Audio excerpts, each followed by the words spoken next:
Friesland niet zakken! Laat Nijbeets niet zakken! Laat Nijbeets niet zakken! Er wordt heel iets vaker zacht naar alternatieve gasvelden, omdat er in Greensland minder gas woon worden maai. Liek als Skielge, Skier, Ternaat, Toppenhuizen en nou dus ik bij Nijbeets. Op dit plak bij het Oud Diep krijgt Boeten Nijbeets wel vermiljoen proefboeren om te zien dat er genoeg gas in de groen zit. Ta grote ongerijfdheid van omwoners. Wij wijnjeren. Wij willen je graag een stukje wengenot horen. Dan moet je hier dus om eens heen zien. Hoe mooi stukje natuur we hier hebben. Dan moet erachter zijn grote toer komen. Ik wil het net. Wij hebben je grote zorgen, want wij zitten hier nu al in een gebied waar de grond verzakkert. Dat komt vooral van diepontwettering. Maar dat is net het enige hier. Hier is een zonwindput.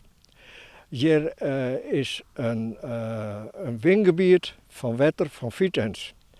En dan is hier een 25 jaar lijn ik al naar gasboord. En nu zien we heel iets meer de gevolgen daarvan.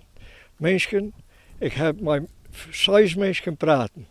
5 daarvan zijn mooi hier zien. Zulke scoorden heb ik hier in mijn huis. Het verzakkert hier. Ze binnen echt bezwargen en nu zullen we er nog een boring bij hebben. Dat kan het. De gemeente had geen zwaar genoeg de proefboring en steert onder betingst iepen voor definitieve gaswinning. We zijn tegen gaswinning, maar we kunnen aan de vakkant net uitsluiten dat er desondanks draagvlak komt in een lokale situatie, bij een lokale gemeenschap als Nijbeets, omdat er ik een hele grote tien zit. Omdat er compensatiemogelijkheden binnen bij familien, die gaan een investeringsfonds en die ken ik zeggen, nou, we halen je er gas uit, maar je krijgt er wat van waarom. Dat weten we natuurlijk nog net en dat gesprek, dat hoop ik dat plak vindt, als het blijkt dat er gas in zit tussen het dorp en familien. Morgen had de wethouder een parteer met de verontreisde omwoners. Na een week zal het college van Opstelon besluiten als ze de proefboring officieel thuis willen.